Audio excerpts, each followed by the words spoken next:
spirituality in the time of COVID.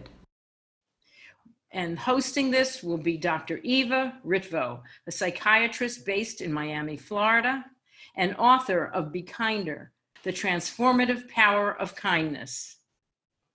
Digital sociologist and marriage and family therapist, Dr. Julie Albright, author of Left to Their Own Devices, How Digital Natives Are Reshaping the American Dream, and psychologist Dr. Laurie Baker of USC Psychology, specializing in behavioral genetics.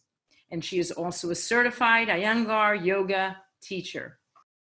Hi, Julie and Laura. It's so great to see you today. Thank you, ladies, for coming back on. It's such a pleasure to see your beautiful faces. And last time we were together, you brightened my mood for days. So we've set the bar high.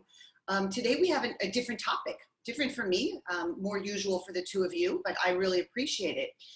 Let's start with you, Dr. Julie. I know that in your book, Left Your Own Devices, which came out in December, which seems like about a decade or two ago, you talked in here about how the millennials have a very different relationship to religion in particular and also spirituality. I wonder if you could tell us first some background about that, and then we can dive into the COVID crisis. Yeah, thank you so much for having myself and Dr. Laurie Baker. It's wonderful to be with you again. One of the things, Dr. Laura and I both were faculty and residents at USC, and I've been teaching there for a number of years. And, you know, I became very concerned. Not only do I have a sociology degree, but I have a master's and PhD in counseling as well. I was a licensed therapist here in the state of California. And I was worried because I saw going on, not only at our university, but across the country, we're in the midst of a mental health crisis with young people. It's almost unbelievable. We have a 30-year high of depression and anxiety. We have from 10 to 34-year-olds, the number 2 leading cause of death is suicide. We have a quarter of our college students now who are on some kind of psychotropic medication for some kind of mental disorder. So to me, these numbers just skyrocketing, and people were grasping around going, what's going on? This was really the impetus. And the impetus for writing this book was around wellness. What happened? Where did we go off the trail of happiness? How did we go so desperately wrong here? And how do we get back on that trail of the pursuit of happiness? So that really drove me to look at the changes in society, and my work is around digital culture and digital devices and all. And so I really put all the studies together from a variety of backgrounds. And so today we're talking about spirituality, and that's one of the themes in the book, and religion. Why do we want to think about that? Well, long-standing sociological studies have shown that those that are more religious and attending church, etc., are less likely to be depressed, less likely to commit suicide. And these go to the background of some of the core studies in sociology. Durkheim wrote a whole book on this topic. And the idea being, if you look at it, what does religion, for example, provide to us? It provides a sense of hope. So fast forward to now, and if you look at what's going on, if you go into any church or shul or any of these things, you're gonna see a bunch of people with white hair, I'll guarantee. Most people that go to church now are over 65 years old. And the churches are saying, how do we get young people in here? On the converse side of that, people that are least likely to be affiliated with any religion or to go to some kind of church, and when I say church, I mean some kind of religious institution, building, etc., congregation, those are the 18 to 29-year-olds. So I call this idea that they've come untethered, and the church is a social institution that grounds people, and it has positive impacts on people's health, both physical health and mental health. So, you know, I told you I was a licensed therapist. I worked for over 2 years in a locked psych ward in a hospital, and I did these psychosocial assessments. Dr. Eva, you'll be very familiar with that idea. And the number one thing that I saw, which really struck me, be it older people, younger people, and some of these people tried to commit suicide. It's very shocking to walk in and they're bandaged up or something. The number one thing was hopelessness. That's what it rang again and again when I was doing these assessments of people. They've lost hope. So this is the idea of religion gives people a sense of hope, either hope for the future, that there's this beautiful afterlife and a heaven or something like that that they're working toward, or hope that there's some kind of larger spiritual entity that's going to get them through the hard times of now. So, you know, pushing all that aside and coming untethered from religion, where does hope come from then? And combine that with the other aspect of spirituality or spiritual experience, which is time in nature. Among young people, again, that's diminished almost to zero. They're not going to the national parks. They're not going out. So one of these experiences of what's called the sublime, this basically God in nature, things bigger than you, they're not having that experience either. So where do young people go to get a sense of hope, to get a sense of the future and a pull factor toward the future, which was what religion does? You know, where does that end them? So I think that's the idea now, is how can young people find a sense of hope and a future, find a sense of peace and calm, which is what religions, you know, bring to people through practices and through ritual, and a sense of connection and community, which is the other aspect, the fellowship aspect of being part of a congregation. So those are just some framing ideas that I've explored in the book, and I think that'll help set the stage for our conversation today. Yeah, I think those are vitally important points, and it's very sad that our youth are suffering. But all these observations were made before COVID. And unfortunately, since the publication of your book, the world has gotten a lot more complicated, a lot more fear, anxiety, and I think a lot more mental illness just in these few months. So if there were ever a time to bring back something that was hopeful, it would be during this pandemic. Dr. Laura, can you talk to us about what your observations have been in terms of religion and spirituality, the difference between, and how we might use those as tools during this pandemic to give us some hope as we move through towards the future? Sure, I can. And again, thank you so much for having us. It's always a pleasure to be with Julie and to be here with you and to come back and talk about these important topics. I can tell you right off the bat, one place where I think that young people are going is actually to yoga classes. So they may not be in churches, and I think that's true. They're not really subscribing to these established religious institutions, but instead what they're doing is flocking to yoga classes. And this is a trend that's actually been going on, not just with young people, but you know, in the US in general. Yoga classes and meditation classes have become like increasingly popular over the last couple of decades. But I did a little Google Trend search a couple of weeks ago, and I just looked to see how many people were searching for online yoga classes. And you could see right about the time the pandemic started and we had all of our stay-at-home orders, the search for online yoga classes skyrocketed. And so people, and I think that this is true for young people, that they may not be going to the churches, but they're going to find other avenues to, you know, for their spiritual pursuits like yoga and meditation. And I think it's really important that both of you did really distinguish between the idea of a religious institution and perhaps religious behaviors and spiritual behaviors or spirituality, because there is a difference between these two. Religion, kind of by definition, is really this idea of subscribing to a community that has certain beliefs that are established and that are given and laid out. And people who belong to that religion subscribe to those beliefs and they have faith in those beliefs that are laid out for them. And so, but they're established and they're kind of provided by, you know, the community. Spirituality, on the other hand, is this idea of being able to go inside yourself and to really search for your own personal path, your own way of connecting with something larger than yourself.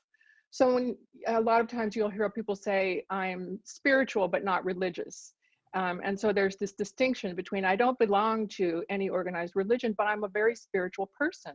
So they really are two very different things. And so I think it's also interesting that, as Julie talks about in her book, that young people in particular are becoming untethered from these traditional institutions, But what they're doing instead is finding more personal meaning and doing this through things like meditation and yoga, and searching for those answers to the meaning of life and who am I, um, in those particular places. I think it's also interesting to understand that there's lots of research on the mental health benefits of these spiritual practices, and that things like yoga and meditation can actually reduce stress. They can actually improve your cardiovascular function. They actually improve your immune system, which is really interesting right now. There are these yoga sequences that you can do that will actually strengthen your immune system. So it's not only kind of a mental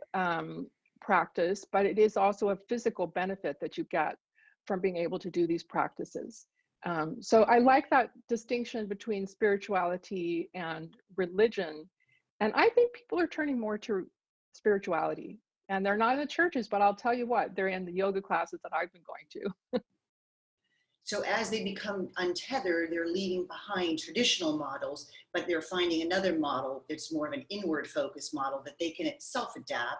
And as you mentioned, it easily adapts to online, which was what Dr. Julie's book is about, is how much of our life is going from something out there to our devices. Now we're simultaneously on our laptop and our cell phone. And it's ironic to me because every day I get up to meditate and I go onto Headspace, my app. So I'm back on my device. So there's no longer a separation between spirituality and our devices. They've now merged into one, particularly these last few weeks, as we've all had to use our laptops to access yoga, to access meditation. We're now meditating in groups, which I find to be such a fascinating phenomena, that even coming together through technology seems to be more powerful than meditating on your own. Either of you want to talk about that?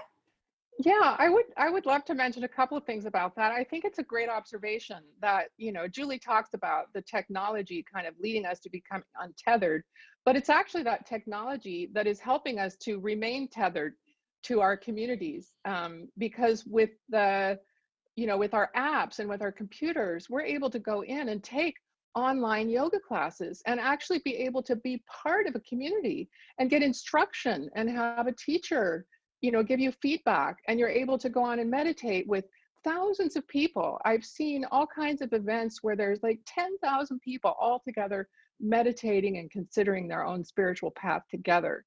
So I think it's really interesting that technology, as you say, is helping us to stay connected using these, you know, these methods. One other thing I'll just mention is that I study Iyengar yoga, which we've talked about that before. It's a specific kind of yoga that BKS Iyengar developed and promoted. It has a following of, you know, many thousands of people around the world, probably hundreds of thousands of people. And he died a few years ago, but his granddaughter has taken up the mantle and has been teaching yoga to our worldwide community.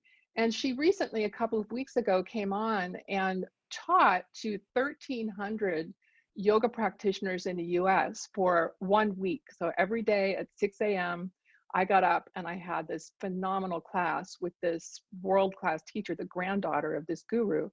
And one of the things that she said, which was really interesting, that I think is pertinent to our discussion, is she said, you know, the technology can bring us classes and can give us the instructions, but really you have to eventually use the yoga technology. That means whatever the technology is that's inside of us, that's what really takes you inside.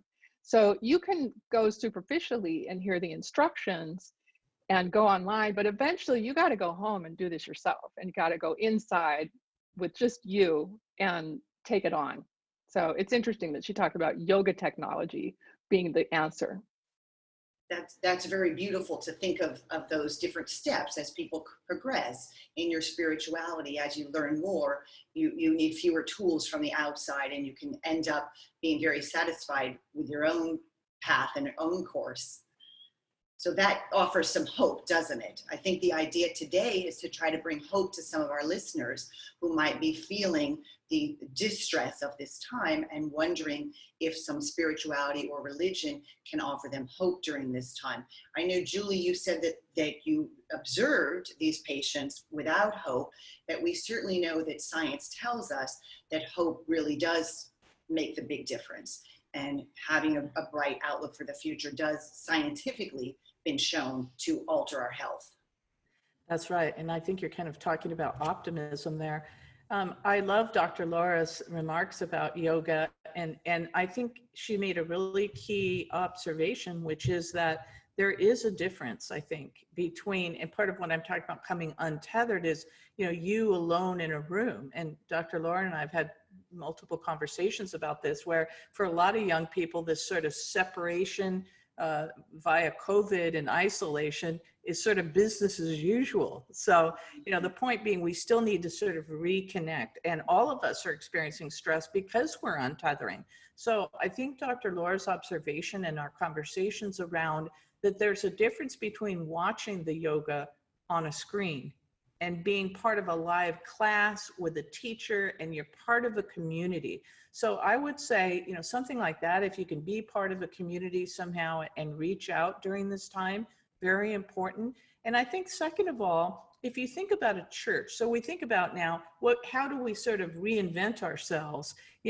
We've taken away something, what can we bring in? And we're talking about like yoga or spiritual practices, and we need that sense of community. So I think the important thing is, you think about church, or you think about a Shabbat, dinner or some kind of thing every single week, or you go to church every Sunday, or whatever you're doing, there's a pattern to it. You can count on these rituals, and rituals are comforting.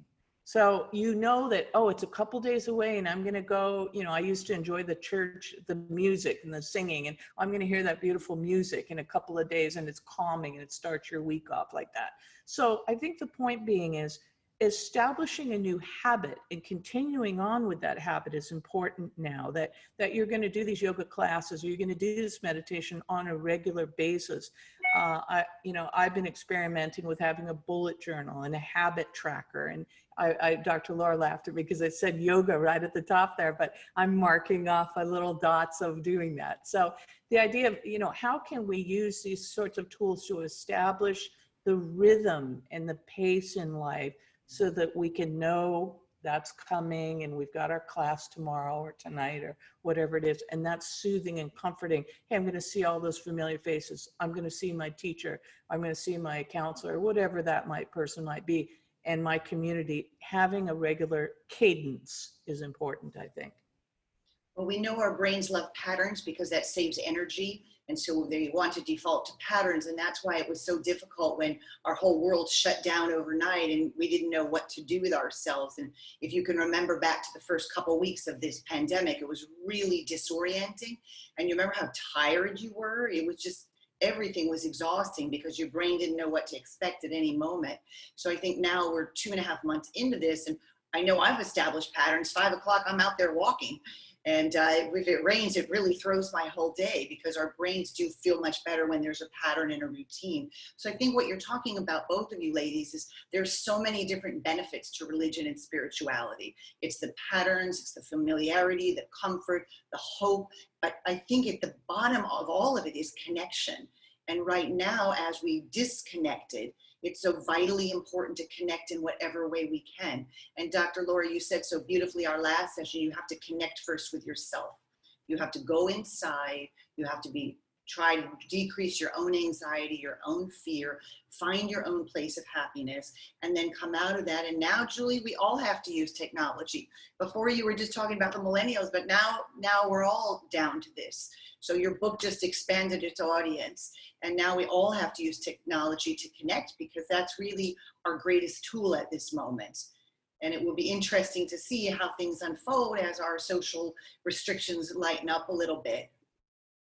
Yeah, which is why Zoom has really skyrocketed, because there's more to seeing the body language, seeing other people. I mean, we are evolved to be social creatures at the bottom line. And so seeing body language and all, it brings a lot more nuance. It's not the same as face-to-face, but it's better than simply sending an email or a text or something. So, we do the best we can. We're in a crazy moment, but we need to intentionally find ways to connect, and find ways to connect with our body, with our spirituality, and to bring that calm and that pattern and that routine back into our lives right now. Very important to be intentional about it. Dr. Laura? I appreciate your comment or your observation about how difficult this was in the beginning. I remember my first thought was, I just wanted to climb into bed and pull the covers over my head and wake me up in 2 weeks when it's all over. And of course, we quickly realized it's not going to be over. And we can't just sleep through this. We have to get up and get moving and keep our lives going. But what's interesting Can is— I interrupt just for 1 second and say, for me, that wasn't quick. I still have mornings when I wake up and I think it's over. So for any of our listeners, if you didn't adapt quickly, we can't all keep up with you, Dr. Laura. You're very spiritual. You're into meditation. You got it quickly. For me, I keep thinking this is over. Isn't this over? And we're 2.5 years into it. I have bad days too. And, as I was telling you earlier, there are days when I get up and I'm not sure I can do it. And I just have to force myself to get onto the mat, to do my routine, to get out and walk, just to not sit around and feel bad about it, but to just try to keep moving. But what's also interesting, and I agree, it's more difficult for some people than others, and some days are bad and some days are better. It is important to connect, but I am also finding that some people are adapting. And for example, in my yoga community, I've seen a couple of my teachers who were used to having 10 or 12 students in a class on a regular basis, which was nice. And now, because everybody's inside and they're available, they can all come to that class at the same time. And she's got 30 students per class, 3 or 4 times a week. And she's probably making more money now than she was working at these little studios. And some people are saying, hey, when this is over, can we keep doing this? I'm really liking this. I like this method. People are practicing at home. They're figuring out how to do back bends off their edge of their beds, and to use the wall to support them in various poses. So some people are finding that they actually like some of these things. There's some good things that have emerged out of this. I don't want to say that we should stay in quarantine. I'm looking forward to being in a class and being able to give somebody a hug. I really miss that physical touch that we're all missing. We can't do that, and that's such a vital part of our human experience. But it is interesting that we have progressed and we have found ways to see the positive in some things, and we're going to have some kind of a hybrid model when we return. That's probably going to be gradual, though. It's not going to be overnight. We've all, I think, come to accept that. Well, I think the hybrid model is good because then we can spare our environment. We don't want to go back to abusing our environment. So I think the fact that we're going to come out of this gradually is really a blessing, because then we can figure out how can we keep these beautiful skies, how can we keep these streets not jammed with people, not so much smog. It will be very nice, I think, to transition out slowly. Dr. Julie, is there something you'd like to leave our audience with some hope? Well, I think Dr. Laura and yourself are making some great points here, and that is that we are going to see a hybrid model. Already, we see Twitter, we see Facebook, we see Coinbase, and others have said we're going all in on remote work. So it's accelerated what we call digital transformation. I've got a friend at Google, and he's standing by. They're, by the way, at home work for the rest of the year. He's standing by to see if they're going all in on remote. So these big companies are saying, hey, we're seeing some of the benefits. We're seeing some of these things that you're talking about, and we're going to stay in this mode. So point being, as people work from home, even more important, again, to tether back, to connect back to community, to connect back to others, to not get super socially isolated, to have these spiritual and physical practices, to be out in nature. So as we transition to this new hybrid remote work model, we need to, again, intentionally connect to others, to our bodies, to nature going forward. It's going to be our next normal, in a sense. It's beautiful. Whenever I talk to you ladies, I feel so much more hopeful, and it really brightened me last time to think about hope with a hybrid teaching model as well, that you were finding that there was some real advantages to that. That's right. That's right. And we've been bringing people together for a salon to think about COVID and what the solutions are as well from all over the country. So, that's the nice thing, is that people do want to connect, and they do want to think these things through and be together virtually. So, find your tribe, I would say to people watching this and listening to this, find your tribe. and keep people around you that are upbeat and positive and supportive of you. It's beautiful. And I would just say that Dr. Laurie has urged us to find her tribe within. Dr. Julie has urged us to find our tribe without. And as the Be Kinder Global Initiative, I love both of those messages because I think it's vitally important to be kind at this moment, to be kind to yourself, to nurture and take care of yourself with the yoga, meditation, spirituality, and then Dr. Julie to bring that out into the world and to figure out how we can be kinder to one another when our typical ways of going to church, etc., are taken away from us. But we have to go back to that common element of kindness. And I thank you ladies for being present with us today and being so kind. And I wish you all the best going forward as we start to gradually transition out to our new normal.